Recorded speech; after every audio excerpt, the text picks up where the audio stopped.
بسم اللہ الرحمن الرحیم۔ علم صرف کے لیکچرز کے ساتھ ایک مرتبہ پھر آپ کی خدمت میں حاضر ہیں، اور آج انشاءاللہ ہم فعل نفی جہت سے متعلق کلام کریں گے۔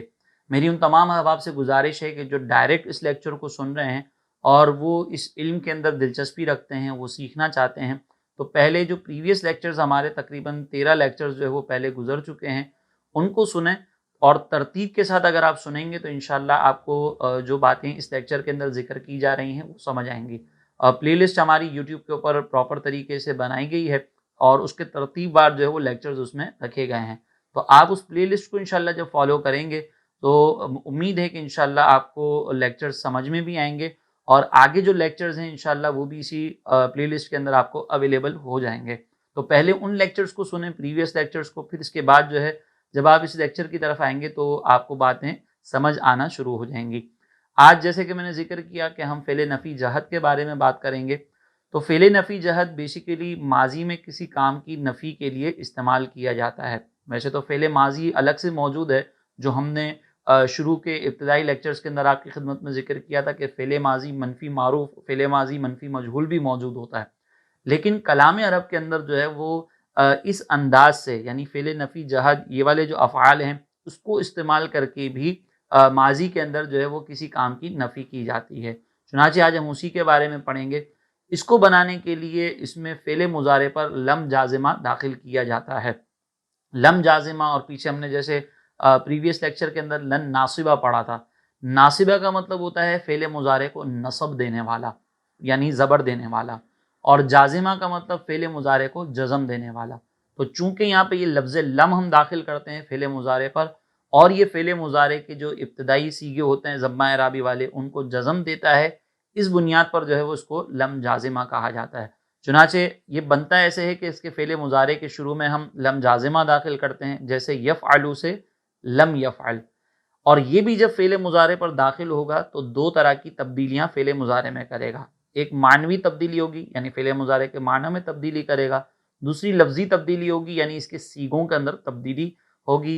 جیسے مثال کے طور پر ضمہ اعرابی ہے تو اس کو گرا دے گا، نون اعرابی ہے تو اس کو گرا دے گا، اس کی تفصیل انشاءاللہ میں آگے ذکر کرتا ہوں۔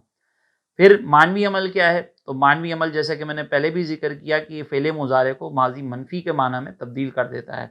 فعل مضارع کے اندر ہم حال اور مستقبل کا تذکرہ کرتے ہیں، لیکن یہاں پر جو ہے وہ صرف اور صرف ماضی منفی کا تذکرہ ہوگا، فعل مضارع کو ماضی منفی کے معنی میں کر دے گا۔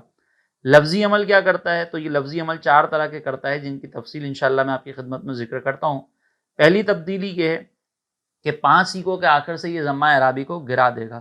وہ 5 صیغے جیسے کہ ہم نے پریویس لیکچر میں لن ناصبہ میں بھی دیکھا تھا، وہ 5 صیغے ہیں: واحد مذکر غائب، واحد مؤنث غائب، واحد مذکر حاضر، واحد متکلم، اور تثنیہ و جمع متکلم۔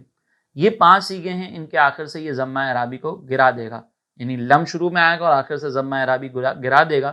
تو ان 5 صیغوں کی صورت اب یہ بنے گی: لم ینصر، لم تنصر، لم تنصر، لم انصر، لم ننصر۔ دوسری تبدیلی اس کے اندر یہ ہے کہ 7 صیغوں کے آخر سے نون اعرابی گرا دیتا ہے۔ وہ 7 صیغے کون سے ہیں؟ وہ یہ والے صیغے ہیں: لم ینصرا۔ اب آپ دیکھیں 7 صیغوں کے آخر میں جو ہے وہ ضمہ اعرابی آتا ہے۔ پہلا واحد مؤنث حاضر کا، اس کے آخر میں یہ نون اعرابی آ رہا ہے۔ دوسرا جو ہے وہ تثنیہ مذکر غائب کا، تیسرا تثنیہ مؤنث غائب کا، پھر جو ہے وہ چوتھا تثنیہ مذکر حاضر کا، پھر پانچواں جو ہے وہ تثنیہ مؤنث حاضر کا، پھر جمع مذکر غائب، جمع مذکر حاضر۔ یہ ٹوٹل 7 صیغے ہیں۔ ان 7 صیغوں کے آخر سے جو ہے یہ نون اعرابی کو گرا دیتا ہے۔ چنانچہ آپ یہاں پر دیکھیں، یہاں پہ جو ہے وہ لم ینصری ہو جائے گا، لم تنصری، لم تنصری، یہ ہو گیا لم تنصری، یعنی یہ لم تنصری نہ تھا، اس کے آخر سے نون اعرابی گر گیا تو یہ لم تنصری ہو گیا۔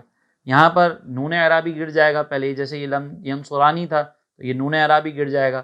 اسی طریقے سے یہاں پہ بھی نون اعرابی تھا، یہ بھی گر جائے گا۔ پھر یہاں پر بھی آپ دیکھیں نون اعرابی تھا، وہ گر جائے گا، اور یہ لم تنصرا ہو جائے گا۔ اس کا بھی یہی ہے کہ آخر سے یہ نون اعرابی گر جائے گا۔ یوں ہی یہ لم ینصرونا تھا، یہ لم ینصرونا تھا، لیکن جب ہم نے اس کو گرا دیا تو یہاں پہ یہ لم ینصرو ہو گیا۔ یہ لم تنصرونا تھا، تنصرونا تھا، یعنی پھر یہ لم تنصرو ہو گیا۔ اور آخر میں نے اس الف کا بھی ذکر کیا تھا کہ یہ رسم الخط کا الف ہوتا ہے، تو اس کی وجہ سے کنفیوز نہ ہو۔ تو یہ اس کی ہوگی دوسری تبدیلی کہ آخر سے جو نون اعرابی ہے اس کو بھی گرا دے گا۔ تیسری تبدیلی اس کی کوئی ہوتی نہیں ہے، یعنی جمع مؤنث کے دو سیغوں میں یہ کوئی تبدیلی نہیں کرتا۔ یہ جمع مؤنث کے سیغے ہم نے پچھلے لیکچر میں بھی ذکر کیا تھا کہ مبنی ہوتے ہیں، اس کے اوپر کوئی بھی حرف داخل ہو جائے یہ اپنی حالت پر برقرار رہتے ہیں، اس میں کوئی تبدیلی نہیں ہوتی۔ چنانچہ یہاں پر آپ دیکھیں یہ ینصرنا ہے اور یہ تنصرنا، تو یہاں پر یہ لم ینصرنا لم تنصرنا، اس میں کوئی تبدیلی نہیں ہوئی۔ پھر آخر کے اندر اس کی جو چوتھی تبدیلی وہ یہ ہے کہ آخر میں آنے والے حرف علت کو گرا دیتا ہے، جیسے یدعو سے لم یدعو۔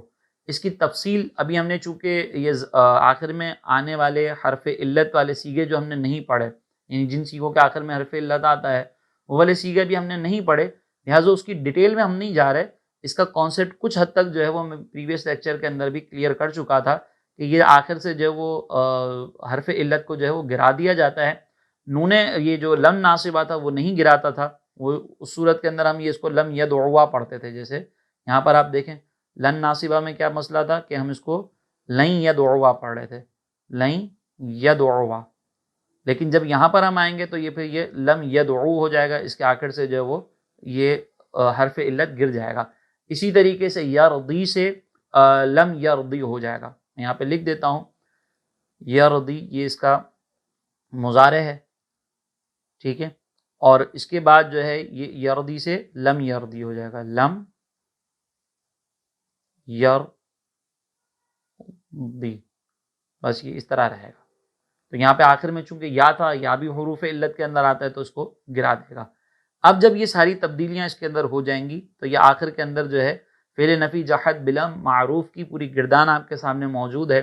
اس کو آپ دیکھیں، میں انشاءاللہ پڑھ بھی دیتا ہوں، ترجمہ بھی کر دیتا ہوں، اور اس سے پہلے یہاں پہ میں پھر دوبارہ آپ کو ذکر کروں کہ یہاں پہ چونکہ علامت یہ چونکہ مضارع سے بن رہا ہے تو علامت مضارع اسی کو ہی ہم دیکھیں گے حاضر غائب متکلم کی پہچان کے لیے۔ اسی طرح آخر کے اندر آپ دیکھیں کہ صرف نون گرا ہے جہاں سے گرنا تھا، تو اب الف یہ اپنی جگہ پر تثنیہ کے سلسلے میں موجود ہے، جمع کے جو مذکر کے سیغے ہیں اس میں واو اپنی جگہ پر موجود ہے اگرچہ اس کا نون گر چکا ہے، اور یہ سیغے اپنی جگہ پر ویسے ہی موجود ہیں جمع مؤنث کے۔ تو تمام تر علامتیں پہچاننے کے لیے وہی ہیں جو ہم مضارع میں دیکھ چکے تھے، اور مضارع میں نے بطور خاص کہا تھا کہ وہاں پر یہ علامتوں کو ایک طریقے سے اچھے انداز سے اگر آپ سمجھیں گے، مضارع اگر آپ کو سمجھ میں آ جائے گا تو انشاءاللہ آگے کی بہت ساری گردانیں آپ کو سمجھ میں آ جائیں گی۔ تو یہ بھی آپ دیکھیں کہ اس میں بہت زیادہ کوئی تبدیلی نہیں ہوئی، اس مضارع کے ہی سیغے ہیں جن کے آخر میں کچھ مائنر سی تبدیلیاں ہوئی ہیں، اور ان تبدیلیوں کو اگر ہم نے ذہن میں رکھ لیا تو پھر ہمارے لیے یہ سیغے پہچاننا بہت آسان ہو جائے گا۔ اب ہم اس کو پڑھتے ہیں اور اس کا ترجمہ بھی دیکھتے ہیں۔ لم ینصر نہیں مدد کی اس ایک مرد نے، چونکہ یہ معروف ہے تو ہم جو ہے وہ فاعل کی طرف نسبت کرتے ہوئے ترجمہ کریں گے۔ لم ینصرا نہیں مدد کی ان دو مردوں نے، لم ینصرو نہیں مدد کی ان سب مردوں نے، لم تنصر نہیں مدد کی اس ایک عورت نے، لم تنصرا نہیں مدد کی ان دو خواتین نے، لم ینصرنا نہیں مدد کی ان سب خواتین نے، لم تنصر نہیں مدد کی آپ ایک مرد نے، لم تنصرا نہیں مدد کی آپ دو مردوں نے، لم تنصرو نہیں مدد کی آپ سب مردوں نے، لم تنصری نہیں مدد کی آپ ایک خاتون نے، لم تنصرا نہیں مدد کی آپ دو خواتین نے، لم تنصرنا نہیں مدد کی آپ سب خواتین نے، لم انصر نہیں مدد کی میں نے، یہ مرد اور عورت دونوں استعمال کر سکتے ہیں، لم ننصر نہیں مدد کی ہم دونوں نے یا ہم سب نے۔ تو یہ فعل نفی جحد بلم معروف ہے اور اس کی گردان میں نے آپ کی خدمت میں ذکر کی۔ اب آ جاتے ہیں ہم اس کے مجہول کے اوپر۔ اس کے مجہول کو بنانے کے لیے بھی ہم وہی اسٹریٹجی یوز کریں گے جو اسٹریٹجی ہم نے فعل مضارع کے لیے یوز کی تھی، یعنی فعل مضارع میں ہم کیا کر رہے تھے کہ معروف میں ہم نے معروف سے ہم جب مجہول بنا رہے تھے تو علامت مضارع کے اوپر ہم نے پیش لگایا تھا، اور پھر اس کے بعد جو ہے وہ عین کلمہ جو ہے اس کے اوپر ہم نے نصب لگا دیا تھا، باب کا اعتبار ہم نے نہیں کیا تھا۔ باب کیا ہوتے ہیں، ابواب کیا ہوتے ہیں، ہم کیسے پہچانیں گے؟ ایک بھائی کا یہ کمنٹ بھی آیا ہوا تھا کہ ہمیں کیسے پتہ چلے گا کہ کون سا لفظ کس باب میں ہے اور کون سے لفظ کا کس باب سے تعلق ہے، تو اس کی تفصیل انشاءاللہ ہم آگے دیکھ لیں گے۔ یہاں پہ میں دوبارہ ریپیٹ کروں کہ عین کلمے کے اوپر ہم جو ہے وہ اب باب کا اعتبار نہیں کریں گے، اب ہم یہاں پر جو ہے وہ صرف زبر لگائیں گے اور ہماری یہ مجہول کی گردان ویسے ہی تیار ہو جائے گی جیسی کہ ہماری مضارع کی تیار ہو رہی تھی۔ یعنی ضمہ اعرابی، یہ جو ہماری علامت مضارع ہیں اس کے اوپر ہم ضمہ لگائیں گے، پیش لگائیں گے، عین کلمے کے اوپر ہم زبر لگائیں گے، باقی تمام چیزیں ویسی ہی رہیں گی جیسی معروف کے اندر تھیں۔ چنانچہ اب یہ کیا ہو جائے گا، اب ہم مجہول کی طرف آتے ہیں، اور مجہول میں چونکہ مفعول کو مد نظر رکھتے ہوئے ترجمہ کیا جاتا ہے تو اسی مناسبت سے ہم ترجمہ بھی دیکھتے ہیں۔ لم ینصر، نہیں مدد کی گئی اس ایک مرد کی، ماضی ہے اور مجہول ہے۔ لم ینصرا، نہیں ان دونوں مردوں کی مدد نہیں کی گئی۔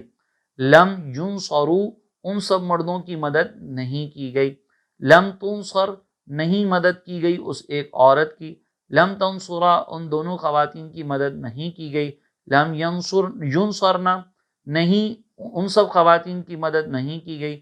لم تنصر، نہیں مدد کی گئی آپ ایک مرد کی۔ لم تنصرا، آپ دونوں مردوں کی مدد نہیں کی گئی۔ لم تنصروا، آپ سب مردوں کی مدد نہیں کی گئی۔ لم تنصری، نہیں مدد کی گئی آپ ایک عورت کی۔ لم تنصرا، آپ دونوں خواتین کی مدد نہیں کی گئی۔ لم تنصرنا، آپ سب خواتین کی مدد نہیں کی گئی۔ لم انصر، میری مدد نہیں کی گئی۔ لم ننصر، ہم دونوں یا ہم سب کی مدد نہیں کی گئی۔ اچھا، اب اس ترجمے کے اندر جو ہے وہ تھوڑا سا آپ کو ٹوسٹ بھی نظر آئے گا کہ کہیں پہ میں نے کہا کہ نہیں مدد کی گئی، کہیں پہ میں نے کہا کہ مدد نہیں کی گئی، تو چونکہ اس کا مفہوم ترجمہ ایک ہی بنتا ہے، لہٰذا اس سے کنفیوز ہونے کی ضرورت نہیں ہے۔ یہ صرف ایک بات کو سمجھانے کے لیے اس طرح تھوڑا سا ٹوسٹ رکھا گیا تھا کہ ترجمہ آپ اپنی زبان کے اعتبار سے کریں گے، بس مجہول میں یہ لحاظ کیا جاتا ہے کہ ہم مفعول کو مد نظر رکھیں گے، اور فاعل کے اندر جو ہے وہ ہم معروف کے اندر جو ہے وہ ہم فاعل کو مد نظر رکھتے ہیں۔ تو امید ہے کہ یہ والا لیکچر بھی آپ کو سمجھ آ گیا ہوگا۔ آخر میں اسکرین کے اوپر جو ہے وہ کچھ الفاظ موجود ہیں، یہ وہی الفاظ ہیں جو پچھلے لیکچر سے ہم آپ کی خدمت میں ذکر کر رہے ہیں۔ ان الفاظ کو پیش نظر رکھتے ہوئے آپ اس گردان کی بھی پریکٹس کریں۔ انشاءاللہ ہم اگلے لیکچر میں آپ کی خدمت میں حاضر ہوں گے، اور پھر اس کے بعد جو ہے وہ اس کی تفصیل بھی آپ کی خدمت میں ذکر کی جائے گی۔